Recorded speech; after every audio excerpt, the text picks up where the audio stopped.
اعوذ باللہ من الشیطان الرجیم بسم اللہ الرحمن الرحیم۔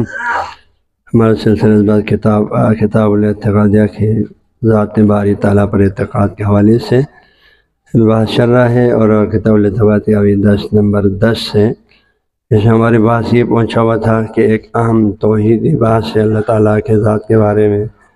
وہ اللہ جس کے سامنے ہم سجدے سے، وہ اللہ جس کی ہم بندگی کرتے ہیں، ہاں جی، وہ ذات باری تعالیٰ جو اس کائنات کا خالق، مالک، رازق، سب کچھ وہی ذات ہے۔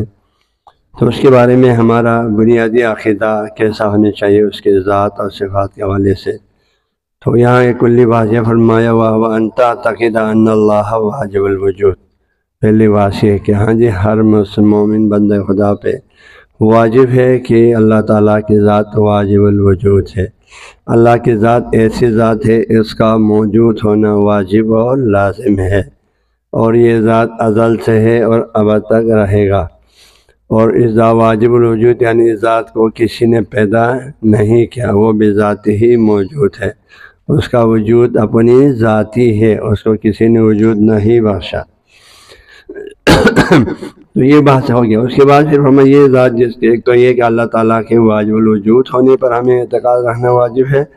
دوسرا فرمایا یہ اللہ جو واجب الوجود ہے اس کے صفات ثبوتیہ، اللہ کو واجب الوجود ہونے کے ساتھ ساتھ ان صفات یا 7 صفات کیا ہے ان سے متصف ہونا بھی واجب ہے۔ اگر وہ ذات واجب الوجود ہے تو اس میں ان صفات کا ہونا بھی واجب ہے۔ لہذا ہمارا عقیدہ یہ اللہ واجب الوجود ہونے کے ساتھ وہ حی علیم سمیع بصیر قدیم ذو ارادۃ و کلام، اور ان صفات سے بھی متصف ہے، اور ان صفات سے بھی ازل سے متصف ہے، ابد تک متصف ہے رہے گا۔ اور یہ صفات اللہ کی ذاتی صفات ہیں، ان کو صفات ذاتی بولتے ہیں، ٹھیک ہے جی، ذاتی صفات یعنی خدا کو خدا ہونے کے لیے، خدا کو ایک واجب الوجود ذات ہونے کے لیے ان صفات سے متصف ہونا ضروری ہے۔ ان میں سے کوئی ایک اگر خدا میں نہیں ہوگا نعوذ باللہ پھر وہ ناقص ہوگا، پھر وہ ذات جو ہے ناقص ہوگا اس میں۔ لہذا چونکہ خدا ہر قسم کے عیب اور کمزوریوں سے، خامیوں سے جو مخلوق میں ان سے پاک اور پاکیزہ ہے۔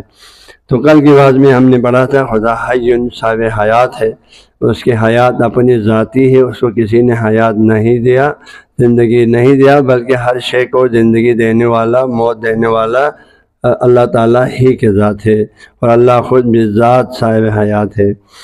دوسرا اس کی صفات فرمایا علیم، وہ جاننے والا ہے، علم سے ہے، علم کے یہ صفات علیم ان کی صفات آپ کو بتایا، یہ جو ہے مبالغہ کے وزن بھی ہے فاعل ان کے وزن پر، اور صفت مشبہ کے اوزان میں بھی ہے علیم، یہ وزن مشترک ہے۔ تو اس لحاظ سے جو ہے اللہ تعالیٰ مبالغے کی صورت میں اس کا معنی کریں تو یہ ہے کہ بھائی ہر چیز کو جاننے والا، ہاں جی، بہت زیادہ جاننے والا، ہر چیز کا علم رکھنے والا۔ اللہ نے خود فرمایا احاط بکل شیء علم، ہاں جی، اور وہ بکل شیء علیم لا یخفی علیہ شیء فی السماوات ولا فی الارض۔ تو اس لحاظ سے اللہ تعالیٰ کو ہر چیز کا علم ہے، اس کا علم ہر چیز پر محیط ہے۔ مبالغہ والا معنی بھی صحیح ہے۔ صفت مشبہ والا معنی کریں تو کیا ہے، یعنی اس کو صرف ایک دفعہ نہیں، وہ صفت علم سے ازل سے متصف ہے، ابد تک متصف رہے گا، اور اس کے علم میں جو ہے اطلاق ہے اور ہمیشہ کے لیے ہے۔ یہ ہمارے علم کی طرح نہیں، بچہ ماں کے پیٹ سے دنیا میں آ رہا تھا تو لا تعلمون شیئا، قرآن نے کہا تم کچھ نہیں جانتے تھے، پھر ہم نے علم حاصل کیا، اور ایک بات ہمارے عروج تھا علم کا، کبھی خدا نہ خاصہ بڑھاپے میں آتے ہیں تو سب کچھ بھول بھی جاتے ہیں، ہے نا، سب کچھ بول بھی جان دیتے ہیں، قریبی رشتہ داروں کے نام تک بھول جاتے ہیں۔ تو لیکن اللہ تعالیٰ کے علم ایسا نہیں ہے، وہ ازل سے ہی علیم بکل شیء ہے، اور ہمیشہ علیم بکل شیء ہے، علم اس سے کبھی بھی جدا نہیں ہوتا ہے، اس کے علم میں اطلاق ہے، اس کے علم کے لیے کوئی قید و بند نہیں ہے۔ آپ کوئی ایسا زمانہ تصور نہیں کر سکتے کہ جس زمانے میں اللہ تعالیٰ کو کسی ایک چیز کے بارے میں بھی معلومات نہ ہو، نعوذ باللہ۔ وہ ازل سے ہی ہر چیز کو جانتے ہیں، ابد تک ہر چیز کو جانتے ہیں، اور ہر چیز کا خالق بھی خود ہے۔ سورہ ملک میں اللہ نے فرمایا کیا وہ ذات جس نے ہر چیز کو پیدا کیا اس کو ان چیزوں کے بارے میں معلومات نہیں ہے؟ ہاں جی، اللہ جو ہے لہ الخلق، اللہ من کیا تھا آیت جو ہے، آیت کا مفہوم تو یہ ہے، مجھے آیت سے میں ابھی ذہن میں نہیں آ رہا ہے، کیا وہ ذات جس نے ہر چیز کو پیدا کیا ہے، ہاں اسے ان چیزوں کے بارے میں علم نہیں ہے، وہ لطیف الخبیر ہے، اور وہ انتہائی باریک بینی کے ساتھ ہر چیز کا علم اور خبر رکھنے والے ذات ہے۔ لہٰذا علیم ان کی صفت بھی جو ہے ہاں اس میں اطلاق بھی ہے، وسعت بھی ہے، بے نہایت علم کا مالک، لامحدود علم کا مالک، اللہ کے علم میں کوئی حد بندی نہیں ہے، اور ساتھ ہی ہمیشہ وہ اس صفت سے ہاں جی متصف ذات ہے۔ اور آگے تیسرا جو ہمیں واجب ہے اللہ کے بارے میں یہ اعتقاد رکھنا بھی واجب ہے کہ وہ ذات سمیع بصیر، وہ سمیع بھی اسی فاعل کے وزن پر ہے، ہاں جی بصیر بھی اسی وزن پر ہے۔ سمیع یعنی سننے والا، سمع سے ہے، بصیر دیکھنے والا، دیکھنے کے معنی میں ہے۔ لیکن مخلوق جو ہے وہ وسائل اسباب کے ذریعے سے دیکھتے ہیں، ہم اپنے آنکھ کے ذریعے سے دیکھتے ہیں، کان کے ذریعے سے سنتے ہیں۔ اس طرح ہر موجود جو زیرو ہے ان سب کے اللہ نے سننے کے لیے وسائل دیا ہوا ہے، آلات دیا ہوا ہے، لیکن اللہ تعالیٰ بدون کسی آلے کے سنتا ہے۔ ہاں جی اللہ جو ہے بدون آپ کے ظاہری کان کے بغیر سنتا ہے، ظاہری آنکھ کے بغیر دیکھتا ہے۔ یہ وسائل ہمارے لیے ہے۔ اور آپ سادہ مثال دیکھیں تو آپ کے روح جو ہے نا ان چیزوں کے بغیر دیکھتا ہے، سنتا ہے۔ آپ کے روح رات کو آپ سو جاتے ہیں، آپ کا آنکھ سویا ہوا ہے نا، آپ کا آنکھ سویا ہوا ہے، کان بھی سویا ہوا ہے، قریب میں کیا کچھ ہوتا ہے نہ آپ کو نظر آ رہا ہوتا ہے نہ آپ کو دیکھ رہا ہوتا ہے، لیکن روح دنیا گھوم پھر رہے، ساری چیزیں دیکھ رہے ہیں، ساری چیزیں ہاں جی سن بھی رہے ہیں، باتیں بھی کر رہے ہیں۔ بہت جو خواب آپ دیکھتے ہیں وہ سب کیا ہے نا، تو روح جو ہے روح کے لیے آنکھ نہیں ہے، آپ کی آنکھ تو ادھر سویا ہوا ہے، یہ کان بھی ادھر سویا ہوا ہے، لیکن روح دنیا گھوم پھر کے آ جاتے ہیں۔ تو یہ ظاہری آنکھوں کے بغیر، ظاہری کان کے بغیر روح دیکھ رہے ہیں، روح سن رہے ہیں، ان کا اپنے کا عالم ہے۔ تو اللہ تعالیٰ اس روح کے خالق و ذات اقدس الہ ہے۔ تو سمیع سننے والا، بصیر دیکھنے والا، ہاں جی اور سمیع کیا چیز سنتا ہے؟ اللہ تعالیٰ ہر چیز سنتا ہے۔ ہاں جی اللہ تعالیٰ کے لیے جو ہے ہمارے لیے کسی بھی آواز کو سننے کے لیے ایک تو افزار کی ضرورت ہے، خدا کو آلات افزار کی ضرورت نہیں ہے، کان کی کوئی ضرورت نہیں ہے۔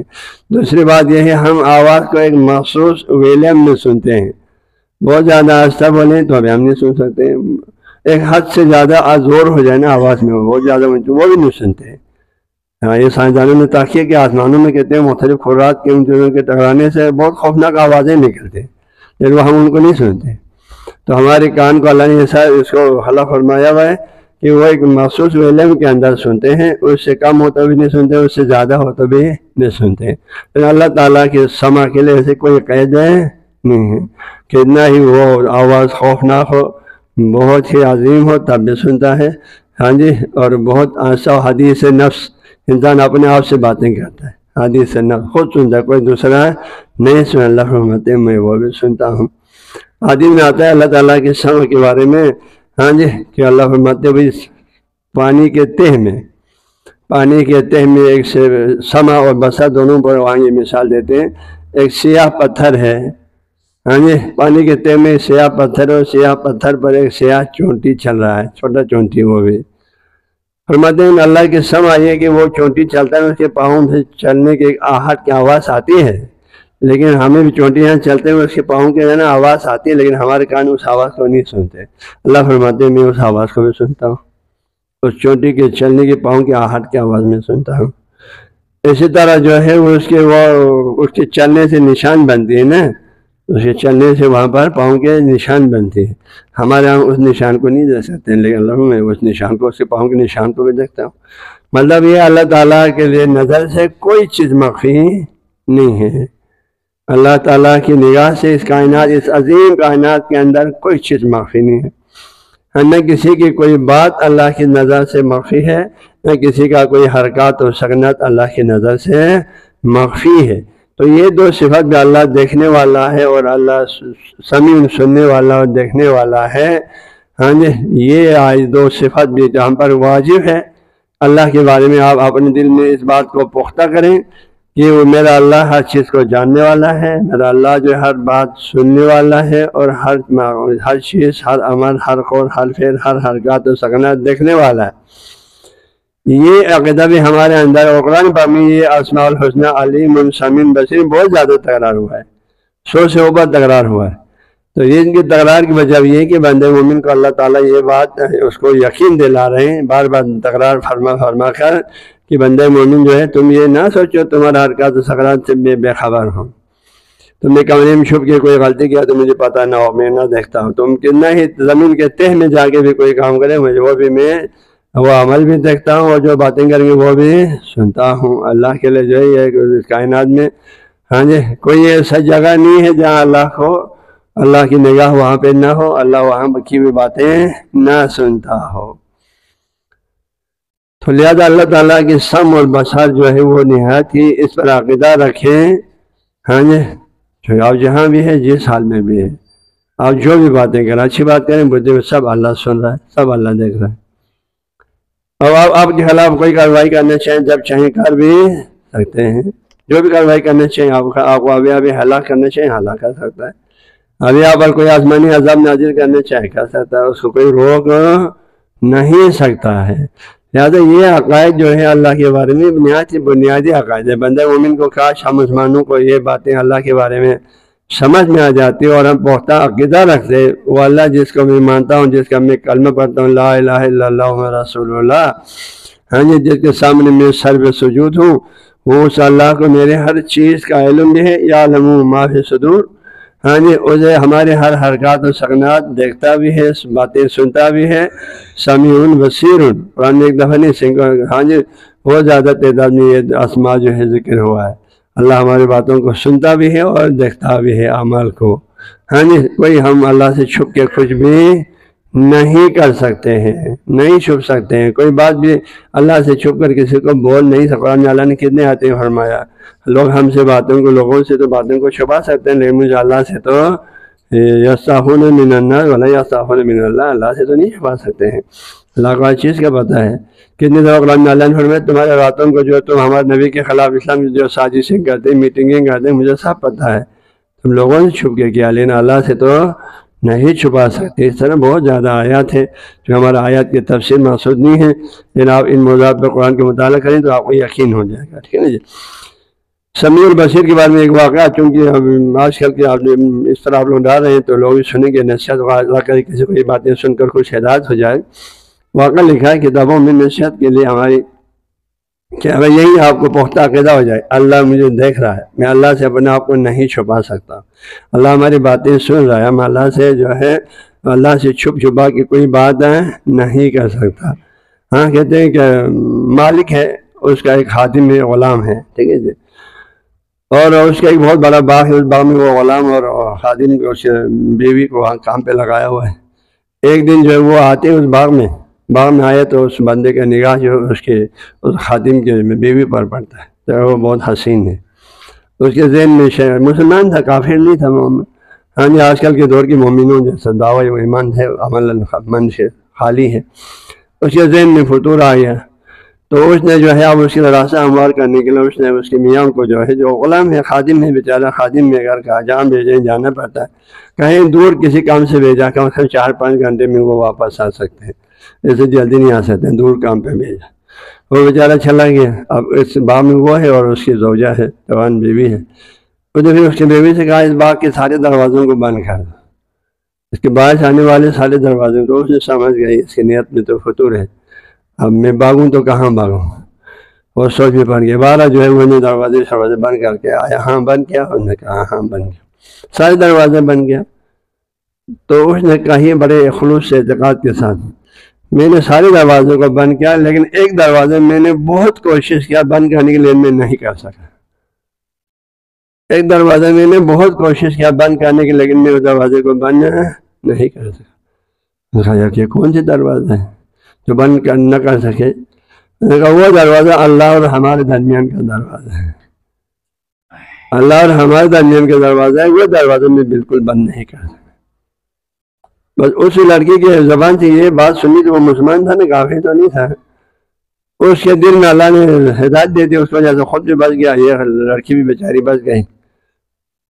وہ سوچ میں پڑ گیا، لعنت ہو تم پر، یہ خاتون ہوتے ہوئے، لڑکی ہوتے ہوئے جو ہے اس کو اللہ کی اتنی معرفت ہے کہ اللہ دیکھ رہا ہے، ہم اللہ سے چھپ کر کوئی غلط کام ہے یا کوئی اچھا کام نہیں کر سکتا ہے، اس کو اللہ کی یہ معرفت اور ایمان ہے۔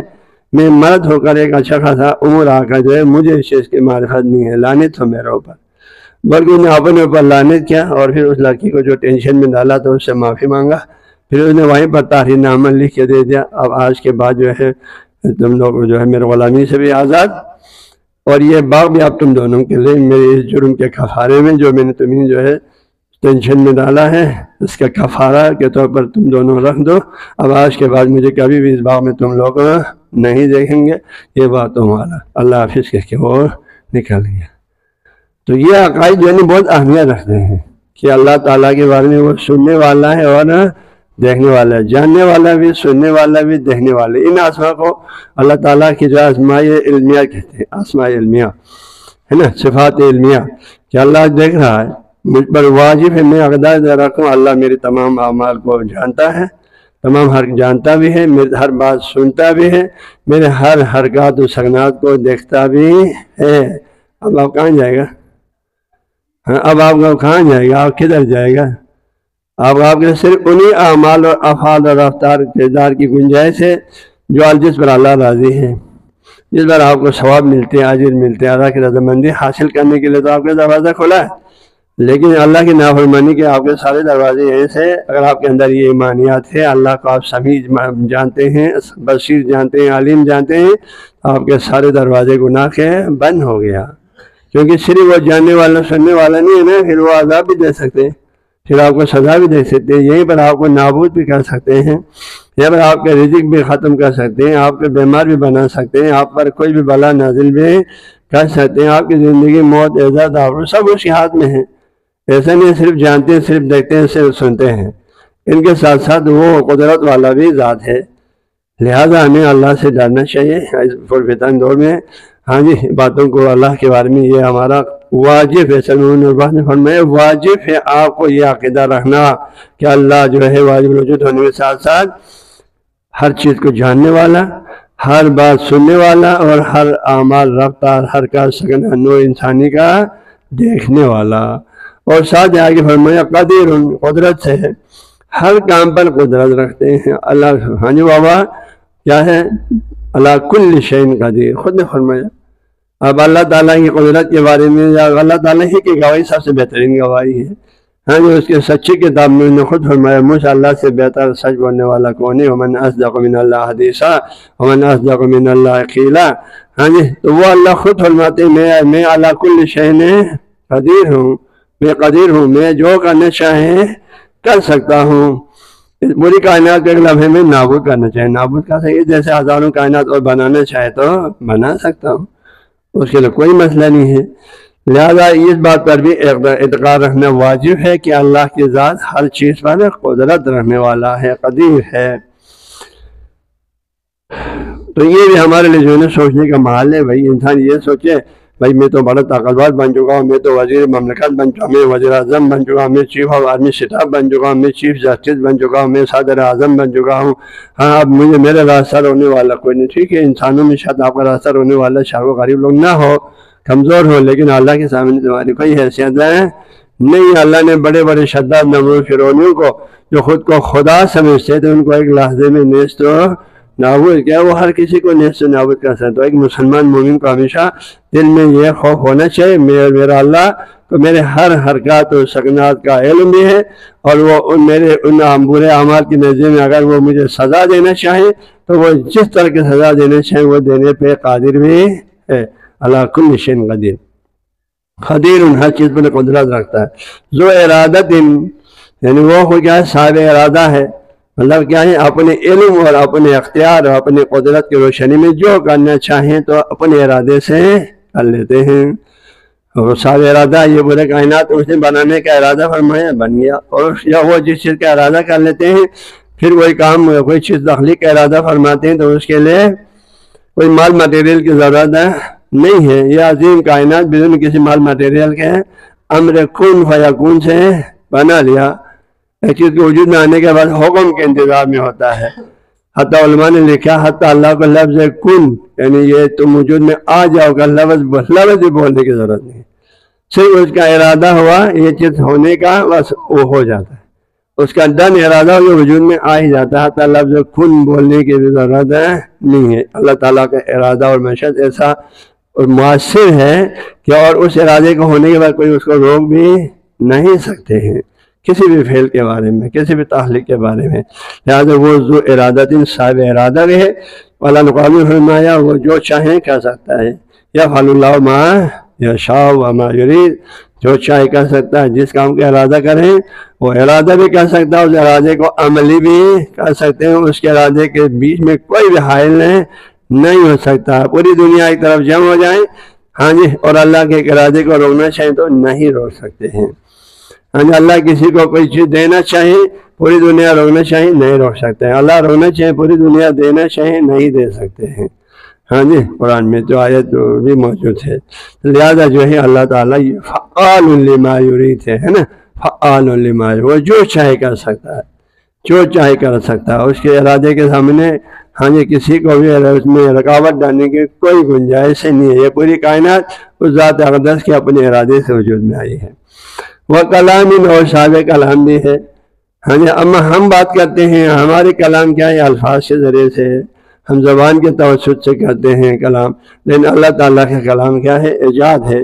کلام کو اللہ تعالیٰ کے کلام جو ہے اللہ کلام فرماتا ہے، اس کے ثبوت کیا؟ آسمانی کتابیں ہیں، قرآن پاک ہے نا، قرآن پاک اللہ کا کلام ہے نا، قرآن اس میں ساری باتیں اللہ کے میں ساری انا کا الفاظ ہے۔ بہت قریب سے اللہ تعالیٰ نے جو ہے قرآن پاک میں اپنے سب کچھ بیان فرمایا۔ امام صادق علیہ السلام فرماتا ہے قد تجلی اللہ فی کتابہ، اللہ اس قرآن میں اللہ نے اپنے آپ کو ظاہر کیا ہے، اللہ نے قرآن پاک میں متجلی ہوئے، اللہ نے اپنے آپ کو ظاہر کیا۔ کیونکہ قرآن میں کتنی جگہ اللہ نے فرمایا ہاں جی کتنی مقام فرمایا، میں اللہ ہوں، میں اللہ، حیوانوں میں بھی اللہ ہوں، زمین میں بھی اللہ ہوں، میں ہر جگہ اللہ، میں خود ہوں، میں خود رب السماوات ہوں، رب العالمین ہوں۔ ہاں یہ سارے اللہ کہیں انا کے ساتھ کہیں نحنو کے ساتھ ہیں، خود بیان فرما رہے ہیں۔ موسیٰ علیہ السلام سے اللہ تعالیٰ نے قرآن میں فرمایا کلم اللہ تکلیما، موسیٰ سے بات کی اللہ تعالیٰ نے۔ پیغمبر خاتم پہ معراج پہ تشریف لے گئے، وہاں پیغمبر سے اللہ سے کلام ہوا معراج پہ، والا حدیث معراج تفصیل سے حدیث معراج۔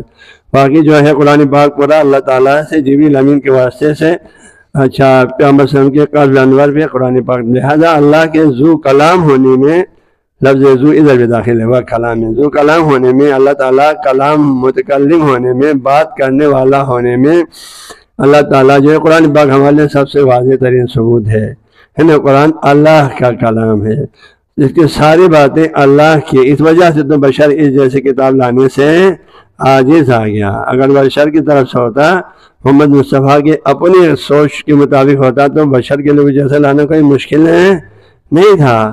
اللہ کا کلام ہے، اس لیے کہ جو اس لیے اس کا مقابلہ ہاں جی کتاب جیسا لانا چھوڑا۔ اللہ نے چیلنج کیا بھائی جس کے 10 سورے لاؤ نہیں لا سکا، 1 سورے لاؤ نہیں لا سکا، آخر فرمایا فاطم بھی حدیث سے مثل وہ بھی نہیں لا سکا۔ کیوں؟ اس لیے کہ اللہ تعالیٰ کے اس عظیم ہاں جی قدرت اور کلام، یعنی اللہ جس طرح کلام کو آسان سے آسان بنانا چاہے تو بنا سکتے ہیں، اور ایسا پیچیدہ کلام بھی کر سکتے ہیں جس کا کوئی مقابلہ نہ کر سکے۔ فصاحت و بلاغت کے ایسے عروج پر مبنی ہاں جی کلام فرما سکتے ہیں جس کا کوئی نوع بشر اس کا مقابلہ نہ کر سکے۔ قرآن نے ایسے کتاب اللہ نے نازل فرمایا، چیلنج کیا، اللہ نے کہا نہیں لا سکتے، اللہ نے گارنٹی بھی دے دیا وَإِن لَمْ تَفْعَلُوا فَلَن تَفْعَلُوا، اگر آج تم نہیں لا سکے تو ہرگز نہیں لا سکیں گے۔ حتیٰ یہاں تک فرمایا تمام انس و جن جمع ہو جائیں اللہ یأتوا بمثل هذا القرآن لا یأتون بمثلہ، تمام انس و جن سب فرشتے جمع ہو جائیں اس قرآن جیسے ایک اور کتاب کو لانے کا نہیں لا سکیں گے، اور نہیں لا سکا۔ ہاں جی لہٰذا یہ جو ہی اللہ تعالیٰ کے ذو کلام ہونے کی بھی واضح ثبوت خود قرآن پاک ہے۔ تو یہ چند اللہ کے صفات ثبوتیہ اس میں بیان ہو گیا، باقی انشاءاللہ کل پڑھیں گے۔